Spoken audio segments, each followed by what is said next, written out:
I ran away from home because my boyfriend impregnated my best friend and my family knew but didn't tell me. Now we are back in contact after 15 years. Last year, at the beginning of 2020, I received an email from a 14-year-old girl named Evelyn. She explained that she was my niece, my older sister's and Kyle's brother's kid. She knew about me and wanted to meet me. Although I was reluctant to speak to her, we did exchange some emails. Let me note that she did not know what transpired 15 years ago, so the conversations were pretty innocent. We talked about her school, interest, and she talked about my family. I also learned that Kyle married Ashley 4 years after I left and had 2 sons besides Sarah. My parents continued to have a friendship with Kyle's and Ashley's family, and to me, it really felt like my family continued their normal life, despite me being gone.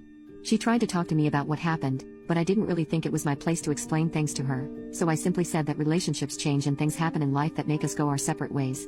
We continued talking every so often for almost a year. In her email, this January, she expressed how 2020 had a big effect on her entire family and how my parents were struggling to keep their house and both my brothers lost their jobs and struggled to keep up with the cost. I was surprised at her knowledge of this as she was only 14, but the hardship was also causing tensions between her parents. I started to deal with a lot of guilty feelings and regrets. I also just had my baby, so that was causing me lots of emotions. I talked to my husband and he was very supportive and told me that he would be there for me for whatever I decide. We are financially stable and 2020 didn't have a great impact on our finances. We are not rich but are able to live comfortably.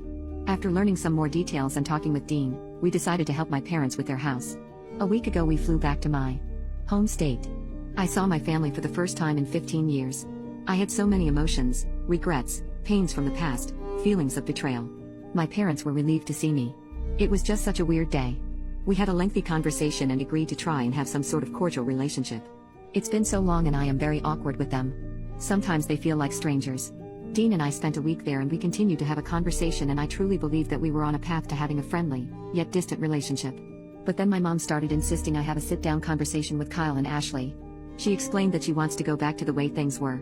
I told her I refused to talk to them. Although I moved on, I simply have no ties with them now and don't want to rehash anything with them. I told her I am prepared to try and establish a relationship with them as they are my family, but that I don't want anything to do with Kyle, Ashley, or their family. I never demanded them to cease their relationship with their friends, but I don't want one. Dean supports me. My mom called me selfishly and said that I simply must try and heal our relationship. I told her I will not negotiate and that it's on her to decide whether or not she wants to have a relationship with me. She said okay.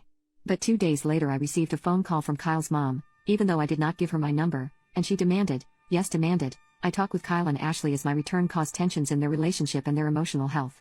I hung up. I called my mom and confronted her. Apparently, she gave that woman my number to heal our family bonds. I told her that she is choosing them over me again. She cried and yelled at me that I am selfish and that she just wants her family back. I hung up.